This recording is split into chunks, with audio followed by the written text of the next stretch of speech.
अच्छा dear student, physics का discussion देखते हैं और संडे सीरीज का ये लास्ट टेस्ट था। अब आगे आपका ग्रैंड टेस्ट होगा।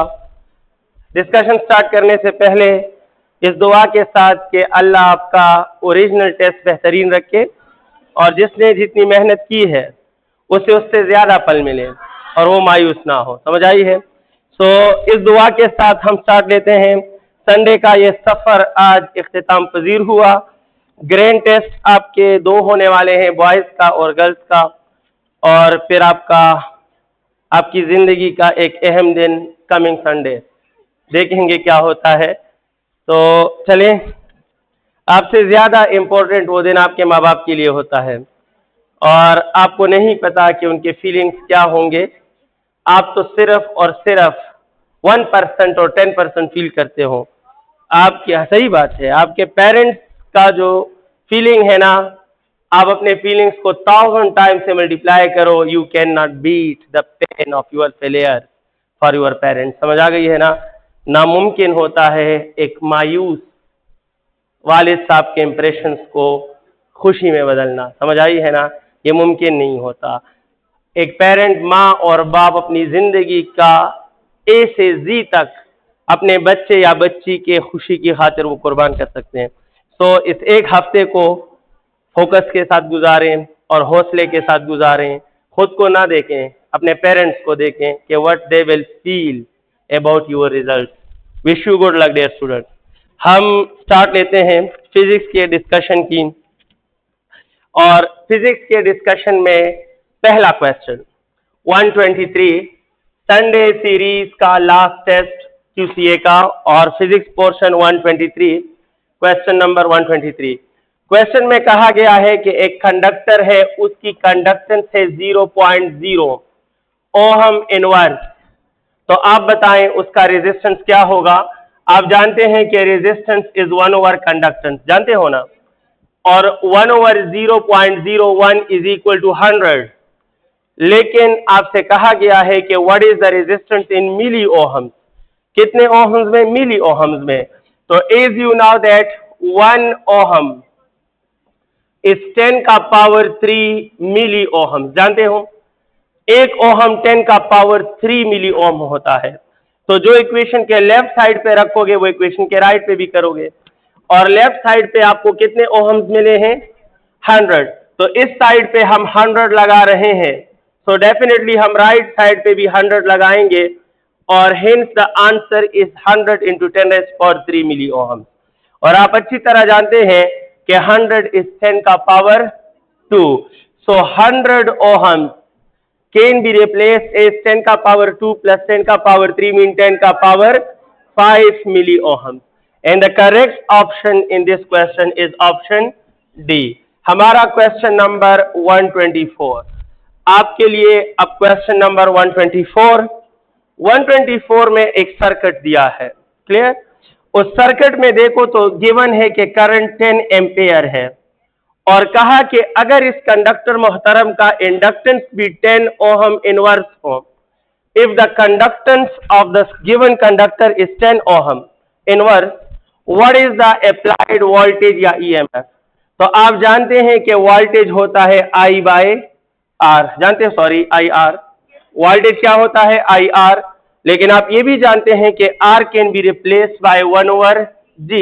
सो this equation can be written as I/G, और I भी 10 और ये भी 10। The answer is 1 volt and the key is A। इसमें A ऑप्शन ठीक है, 1 वोल्ट इसका करेक्ट आंसर है। 125 पे हम बात करेंगे, और 125 में आपसे कहा कि A और B के दरमियान आपको नेट रेजिस्टेंस मालूम करना है। लेकिन सर्किट आपको जो गिवन है ये पॉइंट A है, यहां एक रेजिस्टर है, ये दोनों रेजिस्टर आप देख लें तो इनको R इंटू R रिप्रेजेंट किया, और इस पाथ में भी 2 रेजिस्टर हैं और दोनों क्या है? R इंटू R है, और यहां पॉइंट B है। आपने इस पूरे मैकेनिज्म, पूरे नेटवर्क का नेट रेजिस्टेंस बताना है। आसान सी बात है कि जब करंट A से B की तरफ जाता है तो यहां करंट स्प्लिट हो रहा है, तो आप जानते हैं कि स्प्लिटेड करंट रिप्रेजेंट के वहां कौन सा कनेक्शन होगा, पैरेलल। अब इस तरफ ये N1 जो भी रेजिस्टेंस आएगा मैं उन सब को मुश्तरका तौर पे N1 कह देता हूं, और इस रास्ते पे जो रेजिस्टेंस आएगा मैं उसको क्या कह देता हूं।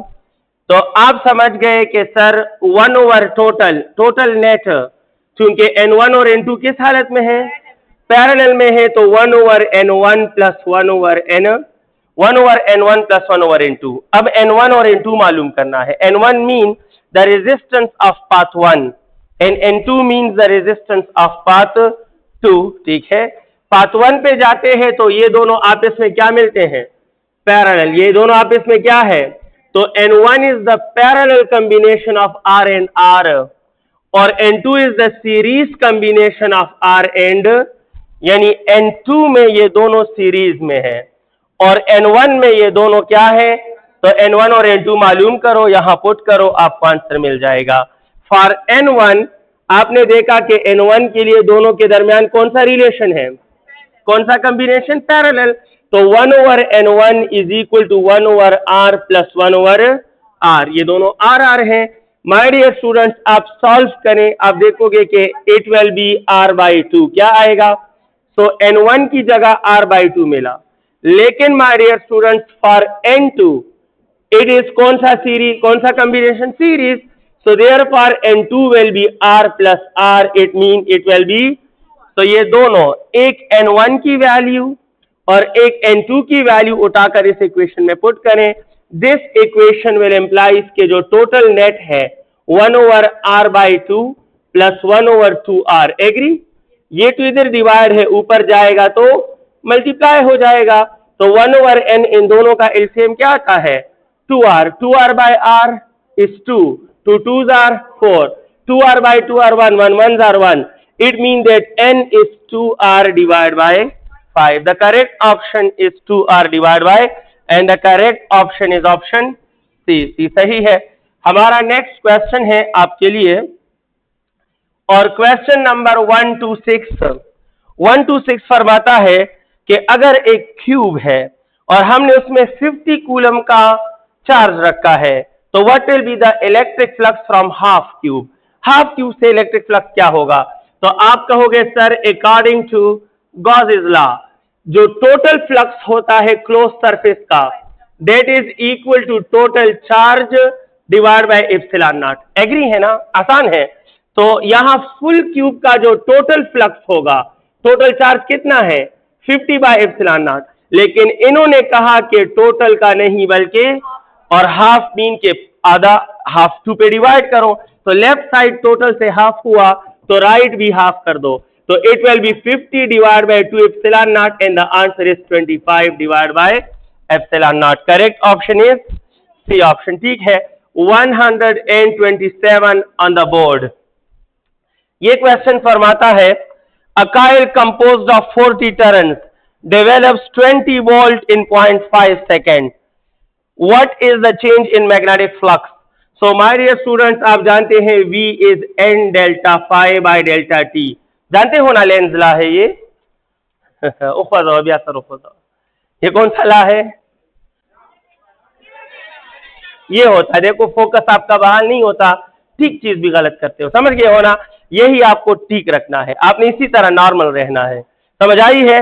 आपने जहन पे ये सारी चीजें एक साथ सवार नहीं करनी, बड़े रिलैक्स माइंड में कहो कि क्वेश्चन है और मैंने हजारों सॉल्व किए हैं।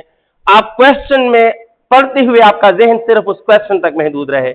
2 दिन बाद क्या रिजल्ट आएगा, मेरे वालिद साहब क्या कहेंगे, माँ क्या कहेंगी, चचा क्या कहेगा, चच्ची क्या कहेंगी, तो ये जो है ना, ये भूल जाइएगा प्लीज। क्वेश्चन को क्वेश्चन समझकर डील करें, जहन से बाकी बातें निकाल दीजिए।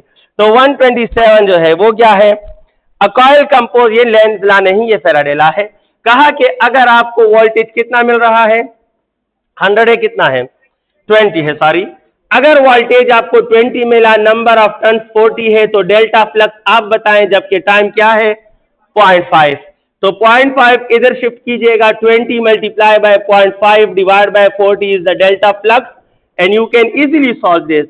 20 मल्टीप्लाई बाय 0.5 इज 10, और 10 by 40 is 1/4, and 1/4 is 0.25 weber. मेरी बात समझ गए हैं?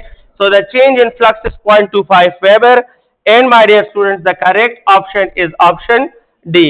Late me explore question number 128 for you. 128। The beam of radiation can pass undeflected through a strong. I need your answer. Magnetic field से कौन सा radiation undeflected पास हो सकता है? गेमा रेज ना, गेमा रेज होंगे ना। किसने गेमा रे लिया? हाथ उठाएं, शाबाश, वेरी गुड। क्या कह रही हैं आप? क्या बात है, बीट, शी बीट हर, समझ आ गई है? आपको बीट कर दिया, वो जुमला मैं नहीं बोल पाया लेकिन अनएक्सपेक्टेड। देखो my dear student, magnetic force also depends upon theta. तासो हवाई ची बस सिर्फ अगर अनडिफ्लेक्टेड देखम ची न्यूट्रल ले, लेकिन अगर अल्फा पार्टिकल मैग्नेटिक फील्ड के पैरेलल पेंकतो तो इट कैन पास अनडिफ्लेक्टेडली। कुछ समझ आ गई है?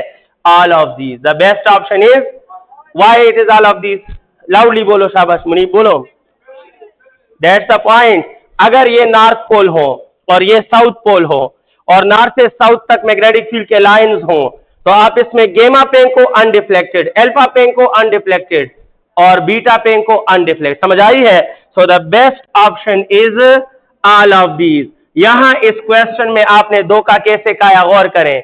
अब इसी क्वेश्चन को मॉडिफाई करो। आपने बहुत अच्छा नोटिस किया माय डियर स्टूडेंट्स, यही क्वेश्चन स्मॉल फैक्टर में गेमा की तरफ आएगा। कैसे?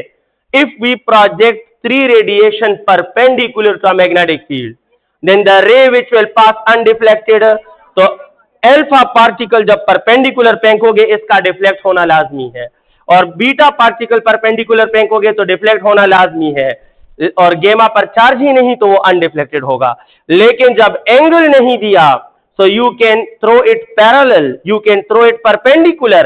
इन्होंने कहा कौन सा अनडिफ्लेक्टेड पास हो सकता है, तो सब अनडिफ्लेक्टेड पास हो सकते हैं। हम चाहे तो अल्फा को भी अनडिफ्लेक्टेड पास करवा सकते हैं if we throw it parallel to magnetic field. If we throw beta particle parallel to magnetic field, it can also pass through the magnetic field undeflectedly. कम ऑप्शन ठीक दे, शाबाश, all of these. Option D ठीक है dear student. Reason आप समझ गए हो, रीजन आपके नाम हो गया। 129, focus on the reason dear student. 129, that's why the decay concentration of nuclei after 3 half lives if the nuclei at the start were A। 3 half lives के बाद जो decay है वो बता दे। स्टार्ट कहां से लिया है, तो A से पहला हाफ लाइफ क्या बना देगा और दूसरा हाफ लाइफ क्या बना देगा? A/4। तीसरा हाफ लाइफ क्या बना देगा? A/8। अच्छा माय डियर स्टूडेंट, ये वो न्यूक्लियाई हैं जो थे और ये वो न्यूक्लियाई हैं जो, और डीके का मतलब वो जो बर्बाद हो गए, वो जो बर्बाद हो गए। तो जो बर्बाद हो गए, डीके इज ऑलवेज ते माइनस है। मेरी बात समझ गए हैं? और ते है जनाब ए और है जनाब A/8 and the answer is 7A/8। So what are the decay nuclei? कम यो ऑप्शन टिक दिखाना। 129 129 में 7A/8 ऑप्शन ठीक है B. Thank you very much. Next हमारा क्वेश्चन होगा 130 फॉर यू। 130 इसमें क्या फरमाते हैं? How many half lives will be passed in a decay of radioactive sample up to 1/64। तासो को 1/64 पोए गई। 1/64 मीन कि अगर 64 थे और 1 इसमें है, समझ आ गई है?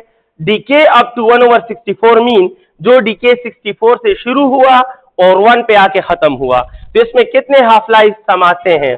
तो हम काउंट करेंगे ना। हमें क्या है? 64, 32, 16, 8, 4, 2 और ये जो डीके है इट इज कॉल्ड 1/64। 1/64 मीन के 64 से शुरू हो और 1 पर आकर खत्म हो।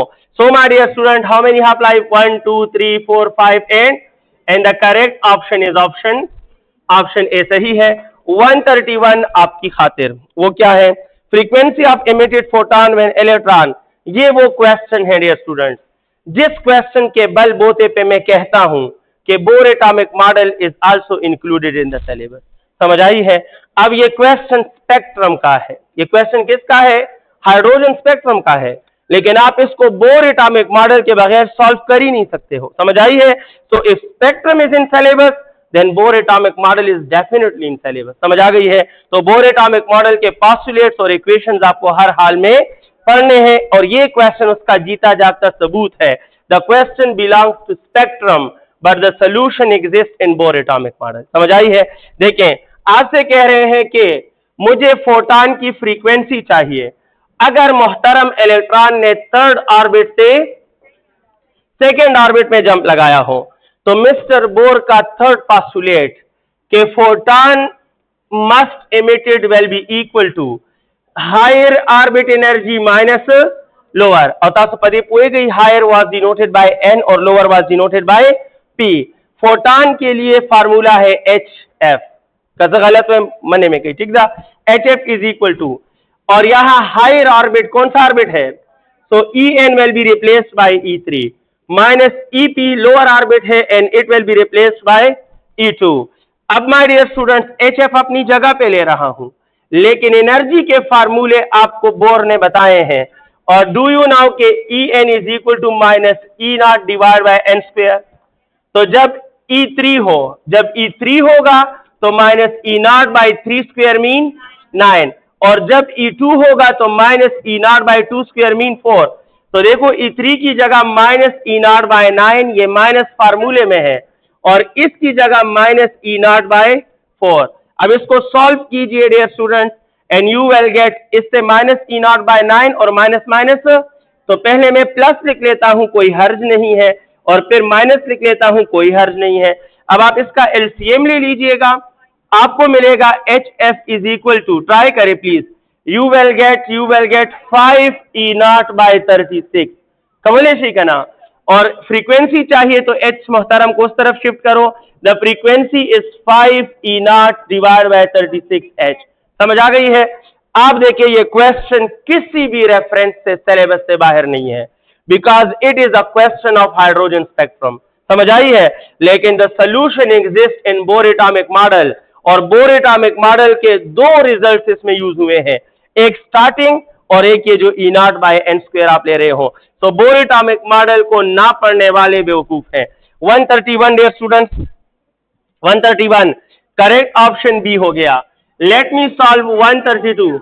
सर बेगोरम खिफाफ ए दे, मैं तो चेक कर रहा था ना जाग रहे हो या सो रहे हो। ये सही है, ये ठीक है।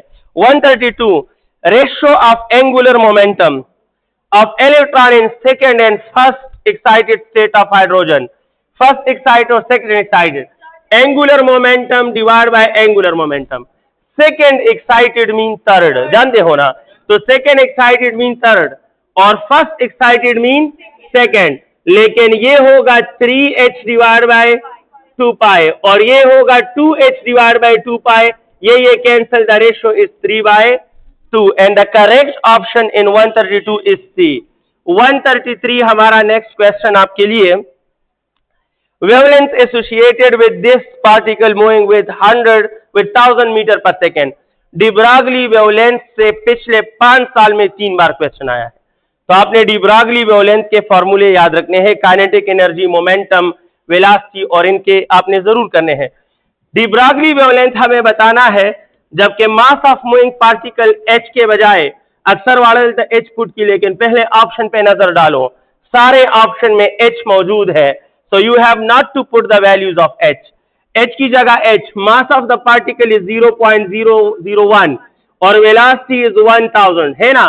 जब ये पॉइंट हटता है तो नीचे 1000 आएगा, 1000 और 1000 तो नीचे सब कुछ क्या हो गया 1, it mean the wavelength is 1 times of H and the correct option is option A सही है। नेक्स्ट है हमारे पास a nucleus this emitted, nucleus से खाना 134 क्वेश्चन है। ये एक न्यूक्लियस है, इस न्यूक्लियस का एटॉमिक नंबर Z है, एटॉमिक मास A है। फिर इस न्यूक्लियस ने एक अल्फा पार्टिकल इमिट कर दिया, उसी वक्त इसने एक बीटा पॉजिटिव इमिट कर दिया, और फिर इसने एक और बीटा पॉजिटिव पार्टिकल इमिट किया।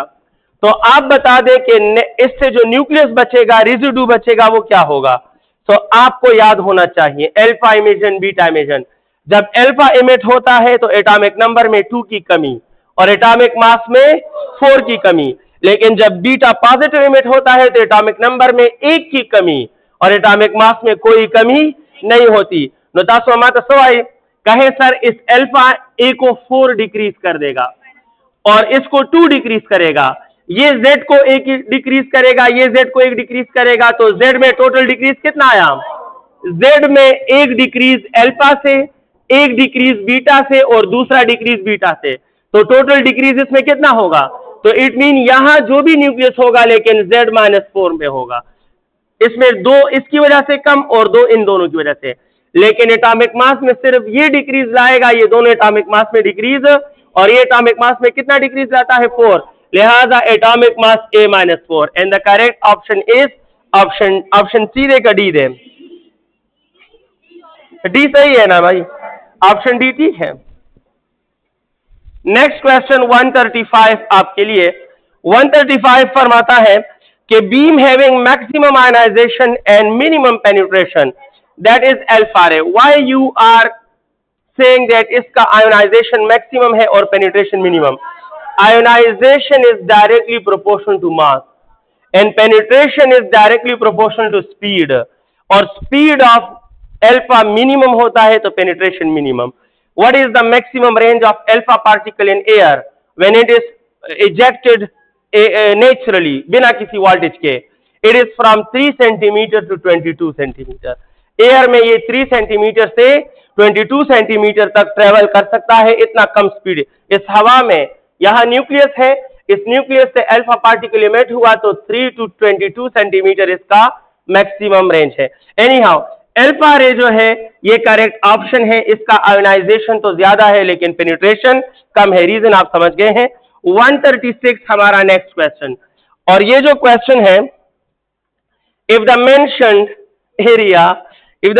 Area is perpendicular to given magnetic field the product of area and intensity is, तो आप जानते हैं पहले फिजिक्स ने पढ़ा है कि it is flux is EA cos of theta, जानते हो नाम, और जब आप cos इस्तेमाल करते हो तो फिर ये एंगल आप किसका पुट करोगे, और जब एरिया खुद 90 हो तो नॉर्मल क्या होता है?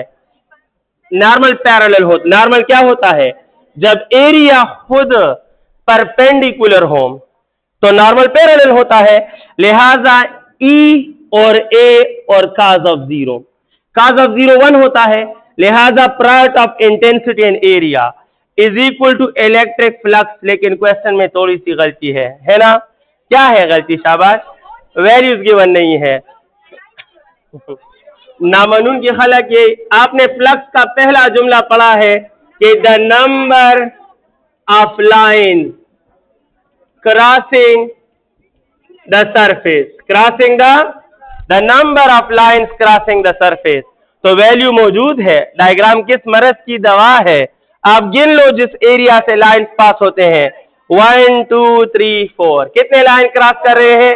तो फ्लक्स कहते ही उन लाइंस को है जो सरफेस को क्या कर रहे हैं, और यहाँ डायग्राम बता रहा है कि कितने लाइंस क्रॉस कर रहे हैं? 4, तो फ्लक्स की वैल्यू 4 हो गई, लिहाजा 4 is equal to EA and the product of intensity and area is 4 क्या होगा? लेकिन मैग्नेटिक फ्लक्स है, मैंने E लिखा, आप क्या लिखते? शाबाश, B लिखते हैं। मैंने क्या लिखा? E, यहां मैग्नेटिक फ्लक्स है, प्लीज यूनिट बता रहा है, तो B वगैरह, तो the product of intensity and area is 4, लेकिन B की जगह टेस्ला और एरिया की जगह metre square. The correct option is option A. Option है, इसमें इशू नहीं है ना? करेक्ट ऑप्शन क्या है? शाबाश, ए बिल्कुल ठीक है। और ये फ्लक्स का पहली पहचान यही है, फ्लक्स स्टार्ट करते हो तो पहला सेंटेंस ही यही बोलते हो कि it is the number of lines passing through a surface, तो यूज कर सकते हो। वी हैव अनदर क्वेश्चन 137, और 137 जो है, 3 resistors of same resistances are first connected in parallel and then in series the ratio of equivalent resistance, तो याद रखें R और R जब ये पैरेलल में आते हैं तो ये R/3 बन जाता है, और जब ये सीरीज में आते हैं तो ये क्या बन जाते हैं? 3R, क्योंकि सीरीज में 8 होते हैं और पैरेलल में 1/R + 1/R + 1/R, तो 3/R, फिर जब आप इसका उल्टा लोगे तो R/3। अब ये कहते हैं कि resistance in parallel by resistance in series, तो R/3/3R can be written as R/3 multi, इसके नीचे 1 है या नहीं, जब मल्टीप्लाई करोगे तो 1/3R, R cancel and the ratio is 1:9। So the correct option of question number 137 my dear students, it is 1:9। Come option ठीक है? बी ठीक है, आप सही कह रहे हैं। 138 आपके लिए, 138 क्या फरमाता है? Ratio of power dissipated in given resistances, the given resistor पर सीरीज की दी का पैरेलल की दी, और आपने पढ़ा है टॉपिक में कि जब भी सीरीज में हो तो we use P is equal to I square, और आप जानते हैं कि सीरीज में my dear students current factor remains, तो पावर का सारा दारोमदार किस पर होता है, और डायरेक्ट रिलेशन है, तो पावर का रेशो वही होगा जो रेजिस्टेंस का रेशो होगा। लिहाजा P1 over P2 must be equal to R1 over, लेकिन R1 is 10 और R2 is 20, the ratio is 1:2 and the correct option is option, इसमें भी B बिल्कुल सही है। हमारा नेक्स्ट क्वेश्चन है और वो है 139। We are dealing a question 139। जी जी फरमाइए। पेन बंद कर दूं? आगे देना बंदी ये खाना बंद का दा बटन वाला बंद का। अच्छा जिगर 139 इस पे बात करते हैं। मैंने को ज्यादा वैल्यू दे दिया आपको, डियर से जिगर बना दिया। चलो आखिरी टेस्ट है, कोई बात नहीं। 139 dear student, 139 time period of input signal of full wave rectifier is 0.5 second. अगर रेक्टिफायर का कौन सा वेव रेक्टिफायर है? शाबाश, फुल वेव रेक्टिफायर है डियर स्टूडेंट, और कहा कि इनपुट सिग्नल का टाइम पीरियड 0.5 सेकेंड है। आपसे कह रहे हैं कि आउटपुट सिग्नल की फ्रीक्वेंसी क्या होगी। ये थोड़ा सा ट्विस्ट होता है जब आपको डेटा इनपुट का और मांगते हैं आउटपुट, और दूसरा ट्विस्ट ये है कि गिवन टाइम पीरियड और मांगते हैं फ्रीक्वेंसी। तो इसमें जल्दी मत करें, मामूली सी जल्दी यकीन करें। मुझे खुद मेरे अपने क्वेश्चन में बना लेता हूं और आंसर मुझसे गलत हो जाता है, सो आप भी ऐसा ना करें। इनपुट का टाइम पीरियड और आउटपुट की फ्रीक्वेंसी और फुल वेव रेक्टिफायर, आप ऐसा करें जो आपको चाहिए, पहले वो इनपुट में ले लो। तो जनाबे आला इनपुट का टाइम पीरियड इतना है, तो इनपुट की फ्रीक्वेंसी होगी 1/t इनपुट, जानते हो ना, और इनपुट की फ्रीक्वेंसी 1/0.5, तो क्या बनता है? अब याद करें कि फुल वेव रेक्टिफायर फ्रीक्वेंसी के साथ क्या डबल, तो सोल्यूशन आसान हो गया। अगर आपने इससे आउटपुट का टाइम पीरियड मालूम किया, फिर उससे आउटपुट की फ्रीक्वेंसी करके देख लें, वो भी आंसर सेम आएगा, थोड़ा कैलकुलेशन मुश्किल होगा।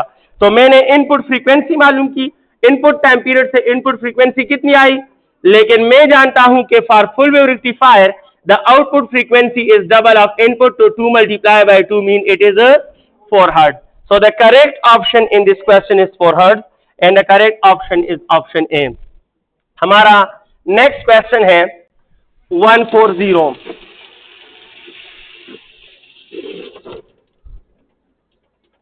140 क्या है? 140 a transformer is used to make 200 volt is 2000 volt। If the number of turns in primary is 500, what will be the number of turns in secondary? Number of turns in secondary is Vs by Is into Np। ये formula है, तो Ns is equal to Vs है 2000, Vp है, और ये है 200 और ये है 500, तो ये इन दो जीरोस को कैंसिल करेगा, ये 2 इसको 1000 बना देगा, और 1000 multiply by 5 is 5000 and correct option is C. 141 dear students, 141 a transformer is used to make, ये हो गया, if electrons in a straight conductor are coming out of the page towards you. ये मेरा पेज है, please इधर देख लें, ये कंडक्टर है, ये मेरा पेज, मैं इसके सामने खड़ा हूं और मेरे सामने इस कंडक्टर में इलेक्ट्रॉन बाहर आ रहे हैं। तो बताओ मैग्नेटिक फील्ड मेरे लिए कैसे बनेगा? आपके पेज पर, जो पेज आपके सामने रखा है, उस पेज पर एक कंडक्टर कंसिडर करें और उस कंडक्टर में इलेक्ट्रॉन बाहर आ रहे हैं, तो आपके लिए मैग्नेटिक फील्ड किस तरह बनेगा? गौर करें, जब मैं कहूंगा, आसान दे, खैर दें, जब मैं कहूंगा ये कंडक्टर है और देखो ये निब मीन के इलेक्ट्रॉन बाहर आ रहे हैं, तो according to the rule I have to place my thumb in the direction of current. तो करंट इस तरह, मेरी उंगलियां किस आपके लिए किस तरफ है? Anti clock. तो देखो जब इलेक्ट्रॉन बाहर आ रहे हैं तो मेरे लिए टर्न इस तरह बन रहे हैं, और ये कौन सा है? लेकिन ये मुझे कौन बता रहे हैं? रूल बता रहे हैं। And all the rules are for conventional current. तो लिहाजा रूल से एंटी क्लॉकवाइज आ रहा है, लेकिन जब नेगेटिव होगा we will consider the opposite of rule. Layer for anti clockwise नहीं, करेक्ट आंसर क्या होगा? अगर यही क्वेश्चन में मैं कहूं protons are coming out in a conductor from your page, तो फिर एंटी क्लॉकवाइज। और इस वक्त क्या होगा? जब भी क्वेश्चन में नेगेटिव चार्ज हो या रियल करंट हो तो रूल अप्लाई करो, रूल का आंसर उल्टा कर दो। रूल का आंसर, तो यहां रूल से एंटी क्लॉकवाइज बनता है, but for negative charge we consider the opposite of rule. Therefore correct option क्या होगा? करेक्ट ऑप्शन है हमारे स्टूडेंट्स क्लॉकवाइज। सो हम क्लॉकवाइज लेंगे और मैं उम्मीद करता हूं आपने क्लॉकवाइज लिया है। किसी ने एंटी क्लॉकवाइज लिया है? कोई बात नहीं, खैर आप आइंदा नहीं लोगे इंशाल्लाह। सही। सो हमारे स्टूडेंट्स हमारे पास 141 सॉल्व हुआ, और 141 में करेक्ट ऑप्शन है ए। 142 आपका नेक्स्ट क्वेश्चन 10 सवाल रहता, coil of generator is revolving with 2 radian per second, the peak value is 100, what is the strength of magnetic field if area of coil is 1। अच्छा जनाब आला, आप जानते हो कि पीक वैल्यू होती है NWAB। पूरा क्वेश्चन ये है कि वोल्टेज कितना है? 100, नंबर ऑफ टर्न्स कितने हैं? 200, ओमेगा कितना है? 2, एरिया कितना है? 1, और क्या मालूम करना है? B। तो ये जनाब आला इसको शिफ्ट करो तो B is equal to 100 divide by 400, ये और ये कैंसल, और 1/4 इज 0.25 टेस्ला। जानते हो ना? क्या ये ऑप्शन में मौजूद है? बिल्कुल नहीं है, and correct option is option D. इसमें नॉन बिल्कुल सही है। हमारे पास नेक्स्ट क्वेश्चन है 143, और 143 फरमाता है कि magnetic force on moving electron is always, तो आप जानते हो मैग्नेटिक फोर्स का formula, it is equal to E और V क्रॉस B, और क्रॉस प्रोडक्ट बताता है कि ये वेलोसिटी को हमेशा क्या होगा, और ये मैग्नेटिक फील्ड इंटेंसिटी को भी हमेशा क्या होगा, क्योंकि क्रॉस प्रोडक्ट से आने वाला वेक्टर हमेशा दोनों वेक्टर के साथ परपेंडिकुलर ही हुआ करता है। सो करेक्ट ऑप्शन क्या होगा जनाब आलम? 143 की सवाई पैरेलल टू बी गलत है, perpendicular to B, perpendicular to V, तो करेक्ट ऑप्शन डी है, और बोथ बी एंड सी। 144 हमारा नेक्स्ट क्वेश्चन 144 फरमाता है वेलोसिटी सेलेक्टर कंपोज्ड ऑफ 10⁴ गाज। आपसे कहते हैं कि बी होता है 10⁴ गाज, लेकिन 10⁴ गाज इज 1 हुए गई पे, और electric field intensity is 0.5 newton per coulomb. What is the selected velocity of velocity selector? तो फार्मूला जानते हो E बाई बी, और E by B mean 0.5/1, so 0.5 metre per. अगर ये क्वेश्चन इस तरह आया, ये तो बिल्कुल स्ट्रेट फॉरवर्ड है, थोड़ा सा ट्विस्ट दे रहा हूं, प्लीज मेरा क्वेश्चन सुन लीजिएगा। एक क्वेश्चन से 2 सीखोगे, क्योंकि अगले संडे मुलाकात नहीं होने वाली। अगले संडे आप खुदा से मुलाकात करोगे, और खुदा से दुआओं में मुलाकात करोगे, इबादत में मुलाकात करोगे। टेस्ट के बाद आपके सजदे जो हैं, यकीन करें टेस्ट के बाद और टेस्ट से पहले जो आपके सजदे होंगे ना, ऐसे सजदे आपको पूरी जिंदगी में फिर कभी नसीब नहीं होंगे। तो वो सिंसियर और पुरखुलूस और पुरतपाक सजदे होंगे ना, जिसमें यकीन करे जमीन भी और जाए नमाज भी आपके साथ सजदा रेज होंगे, और आप वाकई में खुदा से कनेक्ट होंगे, और आपके दिल और दिमाग वो खुदा की हकीकत जान जाएंगे, और उस सजदे से आपको उठने को मन नहीं करेगा। लेकिन अगले संडे के सैटरडे के शाम से अगले संडे के शाम तक या 1-2 दिन तक, मैं कहना क्या चाहता हूं, ये क्वेश्चन ट्विस्ट कर रहा हूं। द क्वेश्चन इज, अगर मैं ऐसा कहूं that if I project a charge having velocity greater than 0.5, well, option A will pass undeflected, option B will be deflected towards magnetic field, option C will be deflected towards electric field, electric force, और option D all possible। याद रखना, जो selected velocity हो इससे फेंकोगे तो undeflected, और selected से ज्यादा से फेंकोगे तो well deflected towards magnetic force, और इससे कम से फेंकोगे तो well deflected towards electric force. पूरे ये सिलेक्टेड वेलोसिटी है, इससे कम से चार्ज जाएगा तो वो इलेक्ट्रिक फोर्स की बात मानेगा। Electric force will be dominant for charges having velocity less than 0.5 और magnetic force will be dominant for charges having velocity greater than 0.5। Thank you. 145 आपके लिए। 145 फरमाता है कि 145 the conductivity of copper conductor having area this length this is a. सीधी सी बात है कि कंडक्टिविटी ऑफ कॉपर है, उसको मैंने सिंबल ए दिया है। अगर हम इसका लेंथ और एरिया हाफ या डबल करें तो conductivity will remains same unchange, क्योंकि कंडक्टिविटी और रेजिस्टिविटी लेंथ और एरिया पे डिपेंड, ये सिर्फ नेचर पे डिपेंड करता है। तो अगर कंडक्टिविटी ए थी तो ए ही रहेगी। समझ आ गई है? करेक्ट ऑप्शन है D. 146 dear students, the strength of electric field at 10 metre from a point charge Q is this one. What is the electric potential at that point? तो आप अच्छी तरह जानते हो, आपको इंटेंसिटी दी है 20, आपको डिस्टेंस फ्रॉम सोर्स चार्ज दिया है 10। What is the potential? तो V is equal to E d जानते हो, तो V is equal to 20 multiply by 10। The answer is 200 volt and the correct option of the question is option C. 147 आपके लिए। ये फरमाता है charge density on plates of capacitor is 50 coulomb per metre square.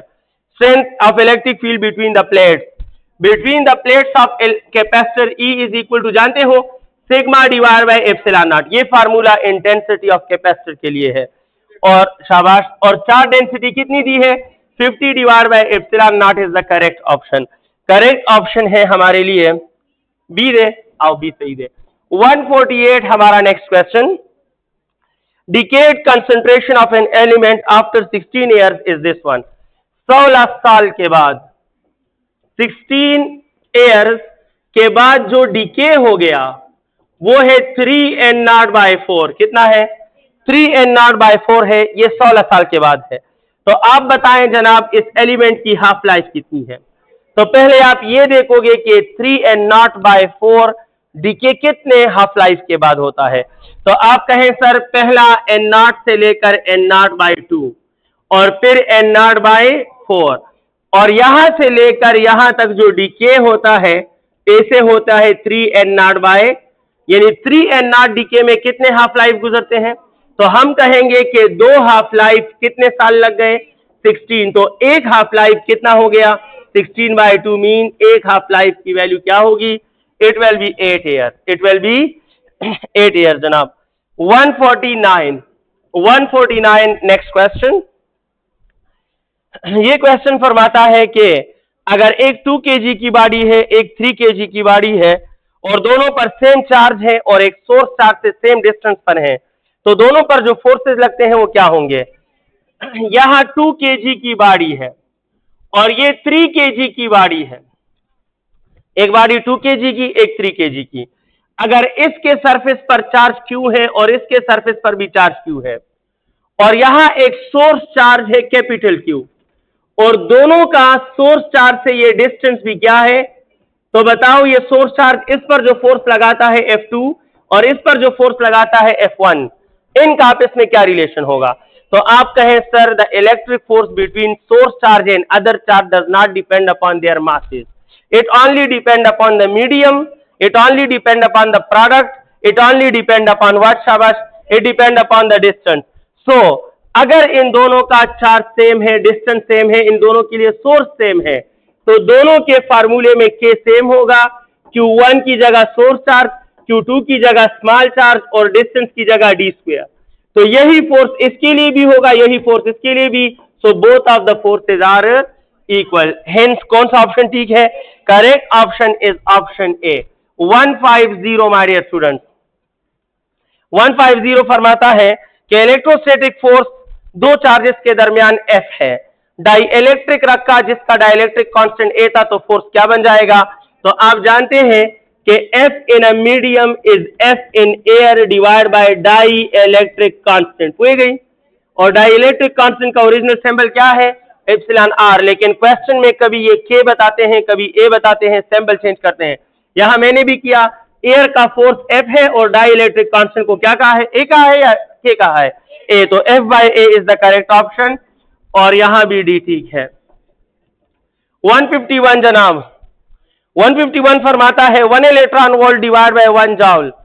ये कितना आता है? 1 electron volt by 1 joule. तो 1 electron volt 1.6 10 to the power -19 joule by 1 joule. Joule joule cancel, तो it is 1.6 10 to the power -19 and the correct option we have C, सही है। 152 आपके नाम, 152 फरमाता है electric flux through a surface will be maximum when.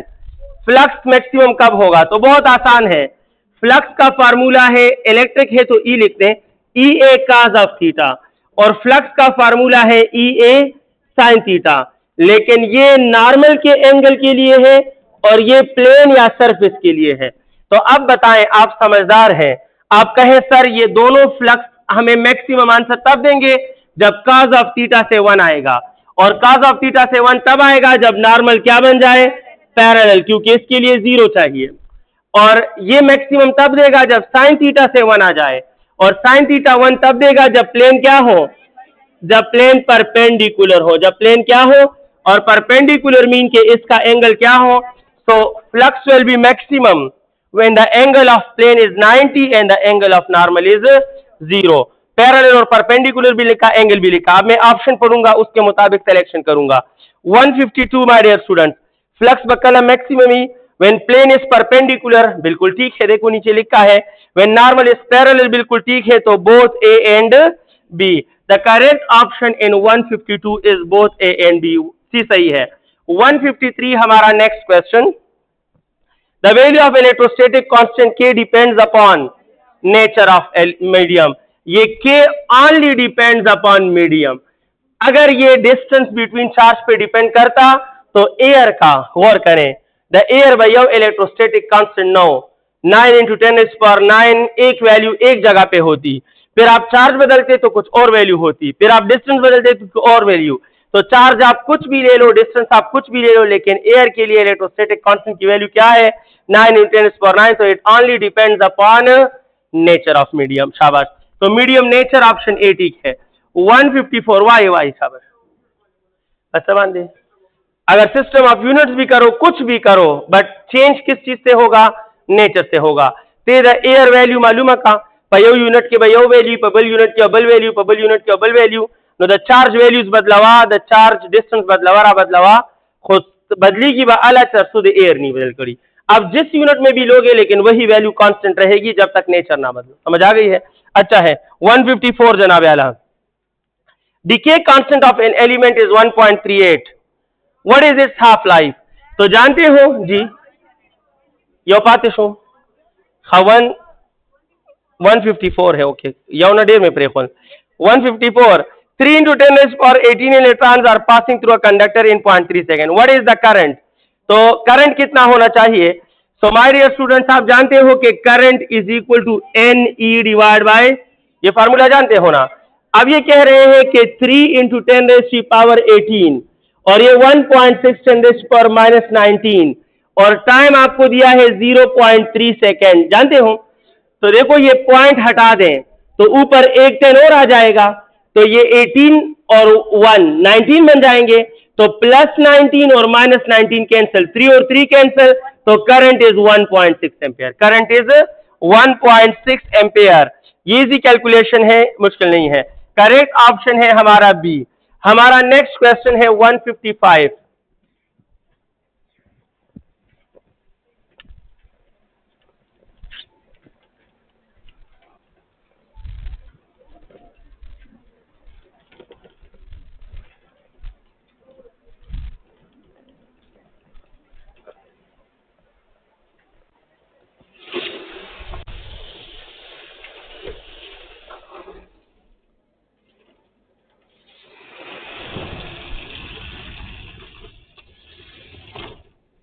अच्छा जनाब, late me solve 155 for you people.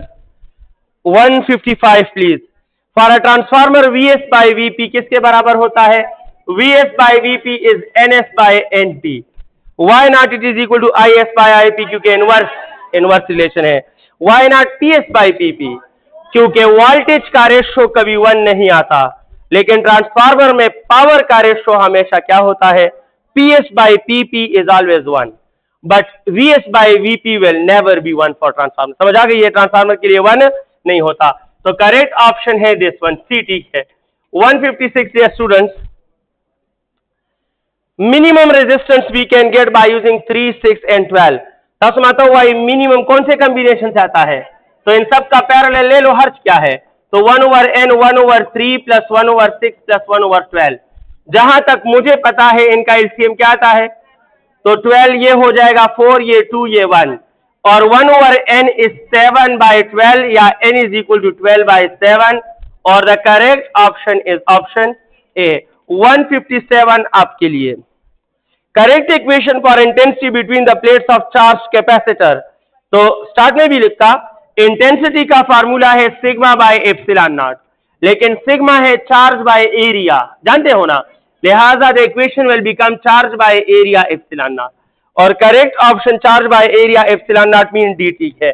158 आपकी खातिर, when a charge soap bubble is neutralised, ये एक सोप बबल है और चार्ज मीन कि इसके हर जर्रे पर कौन सा चार्ज है, इसके हर जर्रे पर पॉजिटिव चार्ज है। ओके, पॉजिटिव चार्ज है हर जर्रे पर होगा।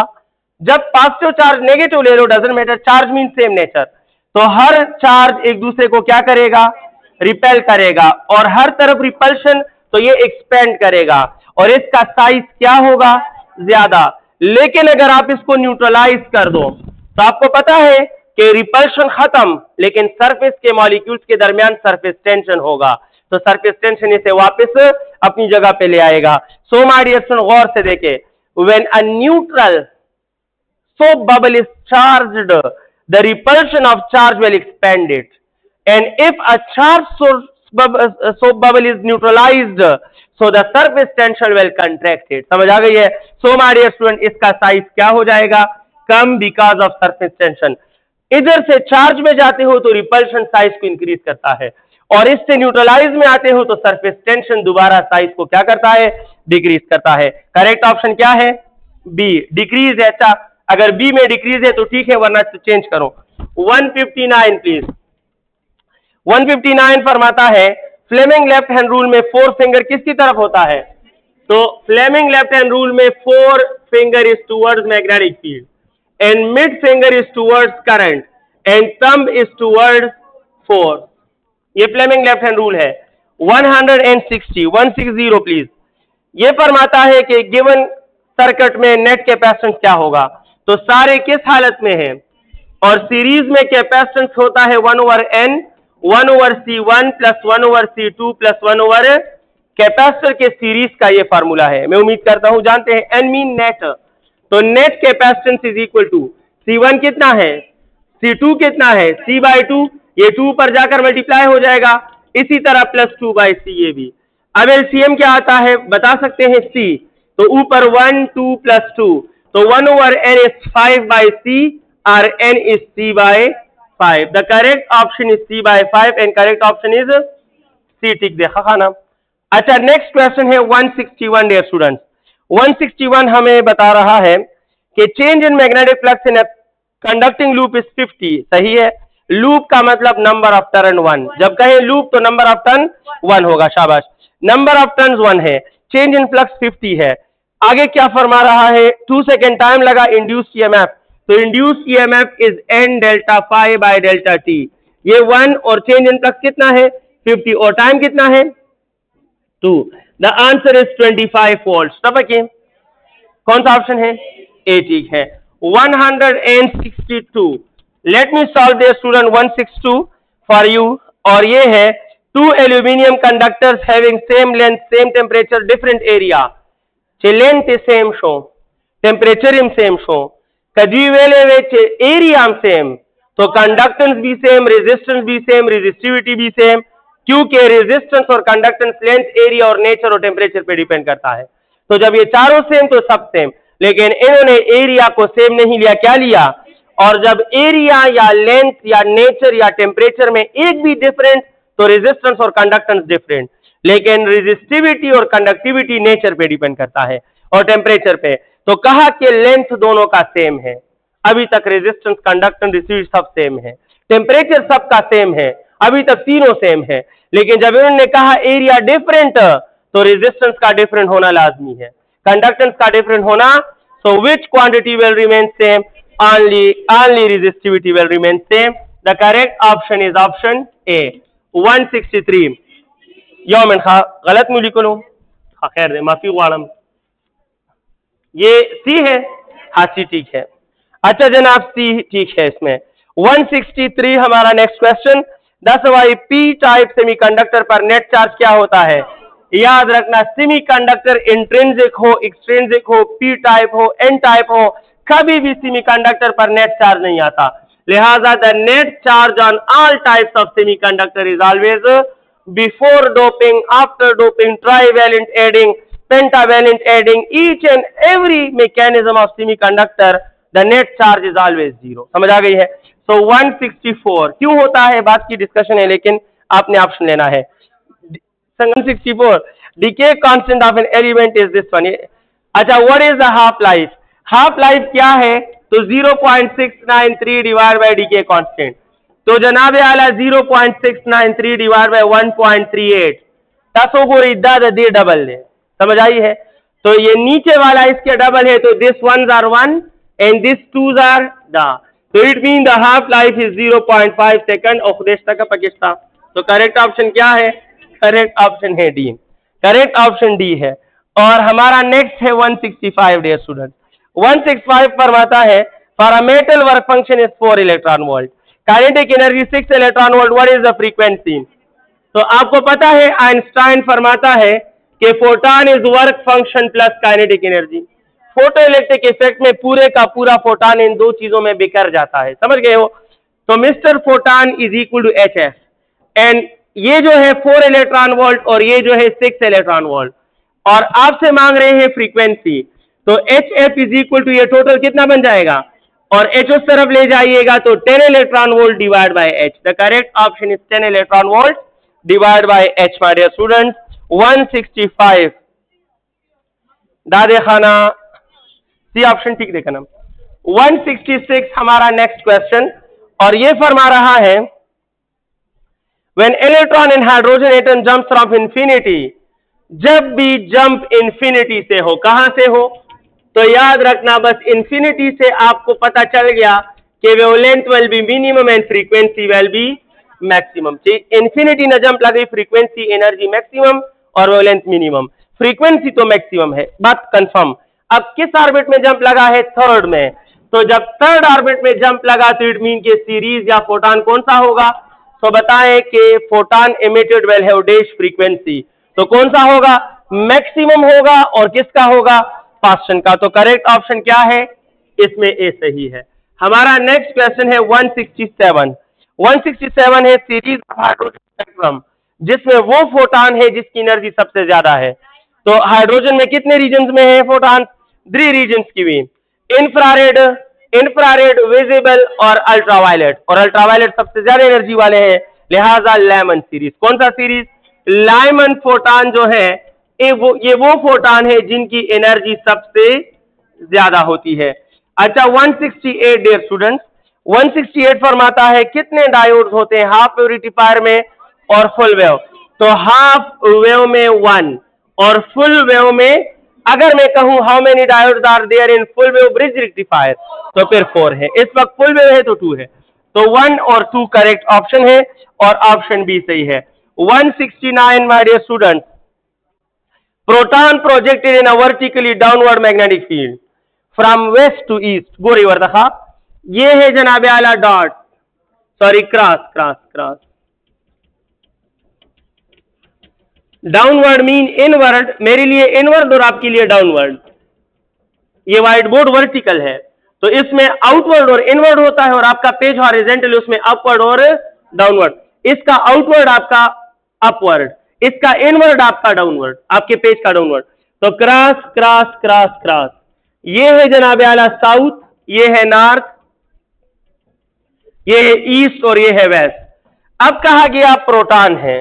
प्रोटॉन मींस पॉजिटिव चार्ज, और पॉजिटिव मीन जो रूल से आएगा वही लेंगे. अगर नेगेटिव होता तो जो रूल से आता उसको उल्टा कर देते. ठीक था? उसको पॉजिटिव दे तो जो रूल बताएगा मैं वही लूंगा। कहते हैं कि मैग्नेटिक फील्ड अंदर की तरफ है, इनवर्ड। मेरे लिए इनवर्ड है, आपके लिए डाउनवर्ड है, तो एक ही बात है, समझते हैं। मेरे लिए मैग्नेटिक फील्ड इनवर्ड, आपके लिए डाउनवर्ड। बताओ कि प्रोटॉन किस तरफ डिफ्लेक्ट होगा अगर ये प्रोटॉन मोहतरम इस तरफ जा रहा है। तो अरेस्टेड राइट हैंड रूल, ये वाला फिंगर मोशन का, ये वाला फिंगर मैग्नेटिक फील्ड, ये डिफ्लेक्शन या फोर्स। तो ये लो जनाब, ये मैंने प्रोटॉन के नाम कर दिया, समझ आई है, मुफ्त का माल है। ये प्रोटॉन का हो गया। और जनाब आला मेरा मिड फिंगर मैग्नेटिक फील्ड का इनवर्ट, तम किस तरफ आ रहा है। So this proton will be deflected towards, अगर मैं इसी क्वेश्चन में इलेक्ट्रॉन कहता तो साउथ होता। आप रूल का आंसर क्या करते, opposite. Fleming left hand rule से करो, डजंट मैटर, आंसर सेम आएगा। 170 फरमाता है स्टार्टिंग फ्रॉम 0 वोल्ट, 0 वोल्ट से शुरू है, 90 डिग्री के बाद वोल्टेज क्या होगा। आप चुप करें प्लीज। ये अल्टरनेटिंग करंट जनरेटर का ग्राफ है। द ग्राफ नंबर फैसला को खान अदायात साथी, one of the most important point, please सुनिएगा प्लीज। ये 0 से स्टार्ट है। आप जानते हैं कि वोल्टेज का ग्राफ साइनोसाइडल होता है।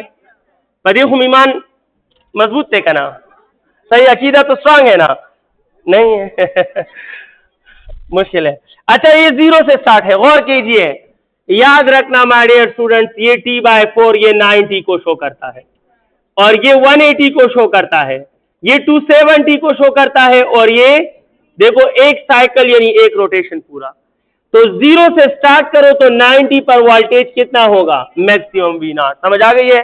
जब 0 से स्टार्ट, अब देखो द क्वेश्चन दोबारा आसान न दे जो समरता उससे पेर की। अगर मैं कहूं starting from maximum after 90 degree what will be the voltage, फिर 0, क्योंकि स्टार्ट यहां से तो 90 से 180 तक 90 डिग्री के बाद कितना होगा, फिर 0 होगा। मेरी बात समझ गए हो। अगर मैं कहूं कि स्टार्टिंग फ्रॉम -V0, -V0 से स्टार्ट करो तो after 90 degree what will be the voltage, तो ये 90 है, after 90 again it will B 0। समझ आ गई है। तो ये स्टार्टिंग फैक्टर, और हर 90 के बाद जवानता उस जहन के सके दवाई जानता, आप जहन में ये रखो कि हर 90 डिग्री के बाद वोल्टेज मिनिमम से मैक्सिमम और मैक्सिमम से अल्टरनेटिंग करंट जनरेटर के चिकल कॉइल रोटेशन कई नो हर 90 डिग्री के बाद मैक्सिमम वोल्टेज मिनिमम बन जाता है और मिनिमम वोल्टेज मैक्सिमम बन जाता है। That's what the point. अच्छा इस वक्त करेक्ट ऑप्शन क्या है, V0 है जनाब आला, और करेक्ट ऑप्शन है ए। 171 आपके लिए, प्लीज मेरा साथ दें, टाइम ज्यादा हो गया। If we rotate the coil of generator clockwise the torque produced by induced EMF, Lenz law.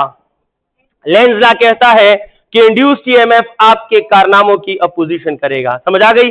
आप इंडक्शन के लिए जो भी करोगे इंड्यूस्ड ईएमएफ अपोज करेगा। देखो अगोरा माता खाना, इधर देख लो, ये जनरेटर का कॉइल है और मैं इसको क्लॉकवाइज घुमा रहा हूं, तो इसमें जो इंड्यूस्ड ईएमएफ होगा अकॉर्डिंग टू लेंज लॉ वो मुझे अपोज करेगा, तो उसका टॉर्क में डेफिनेटली क्या होगा। अगर मैं कॉइल को एंटी क्लॉकवाइज घुमाऊंगा तो induced EMF will try to rotate it clockwise, और अगर मैं क्लॉकवाइज घुमाऊंगा तो induced EMF will try to rotate it anti clockwise. So according to Lenz law it will oppose us, and opposition mean कि हमने clockwise दिया तो ये क्या देगा, एंटी क्लॉकवाइज। करेक्ट ऑप्शन है बी। उम्मीद करता हूं आप समझ चुके हैं।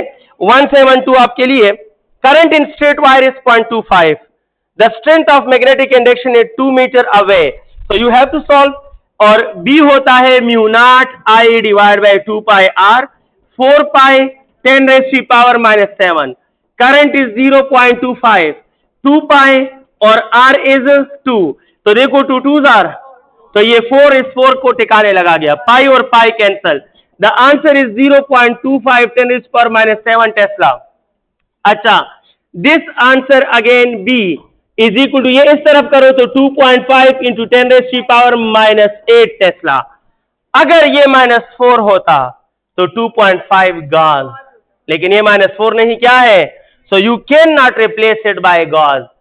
कदा 10⁻⁻4 वे नो माबा 2.5 पखपल से निकले हो, और 10 का पावर -4 टेस्ला की जगह गॉस ले लेता, तो ऑप्शन ए ठीक होता। आप नहीं करें, समझ आ गई है, ये गलत है। सपोज हुई टेस्ला में ये आंसर है तो बी भी गलत, तीसरे में तो जॉल लिखा है वो तो है ही नहीं, तो करेक्ट आंसर क्या है, नन ऑफ दीज। और करेक्ट ऑप्शन क्या है जनाब, ऑप्शन है जनाब डी। 173 173 दबन शुका ना सही दे, ठीक है। 173 जनाब आलाम, और 173 फरमाता है कि 2 ampere current is steadily pass in conductor 0.8 second, how many electrons are passed. So my dear students, इसका मैंने ऑप्शन आपके लिए करेक्ट किए थे। तो इलेक्ट्रॉन्स की तादाद के लिए करंट का फार्मूला है NE डिवाइड बाई T, जानते हो। तो आपको ये स्मॉल n बताना है, तो small n is IT by E। I कितना है 2 है, टाइम कितना है 0.8 है, इलेक्ट्रॉन का चार्ज कितना है -19। अब इन दोनों को मल्टीप्लाई करो, आपको क्या मिलेगा, तो 1.6 और 1.6 कैंसल, ये ऊपर जाएगा तो the number of electron is 10 का पावर 19। और करेक्ट ऑप्शन की में है और डी है, मैंने आपको ऑप्शन चेंज करवाए थे, ये 19 था और सारे ऑप्शन में 27 पेस्ट हुआ है, तो मैंने ठीक किया है। करेक्ट ऑप्शन डी है। Angle between force of 2 charges on each other, द्वारा चार्जेस योबल बांधे, एक्शन और रिएक्शन लगाई, और एक्शन और रिएक्शन अपोजिट होते हैं, तो 174 में करेक्ट ऑप्शन क्या है 180, और करेक्ट ऑप्शन है बी सही देखा ना। 175 my dear students, when we displace a test charge away from infinite sheet, the infinite sheet formula और लॉजिक से हो रही बाकायदा सिलेबस में मेंशन है इनफाइनाइट शीट ऑफ चार्ज। तो आपने इनफाइनाइट शीट ऑफ चार्ज के जितने ज्यादा एमसीक्यूज किए अच्छा होगा। अच्छा जनाब, इनफाइनाइट शीट ऑफ चार्ज से टेस्ट चार्ज दूर लेके जा रहे हो, तो intensity of infinite sheet is sigma bye 2 epsilon not. Charge करीब लाओ या दूर लाओ, डेंसिटी पर और एप्सिलॉन नॉट और 2 पर कोई फर्क, तो चार्ज के दूर ले जाने से या करीब लाने से इसमें कोई फर्क नहीं आता। इनफाइनाइट शीट का जो इंटेंसिटी है वो डिस्टेंस ऑफ टेस्ट चार्ज पे डिपेंड नहीं करता। क्यों नहीं करता, that is something else. Option C ठीक है। 176 स्टूडेंट्स, गिवन सर्किट में पावर डिसिपेटेड मैक्सिमम कब होगा। तो सर्किट मुलाहिजा करें, ये कंडक्टर है, यहां ईएमएफ आपको कितना दिया है 20, इंटरनल रेजिस्टेंस की वैल्यू 1 है, आपसे पावर मैक्सिमम मांग रहे हैं। दुनिया जानती है कि maximum power is EMF square divide by 4R, जानते हो ना। तो ईएमएफ 20 है, 20 स्क्वायर डिवाइड बाय 4 इंटू 1, तो 400 divide by 4 and the answer is, so the maximum power in this circuit dissipated will be 100 watt, और 100 watt सवाई खाना B option ठीक है।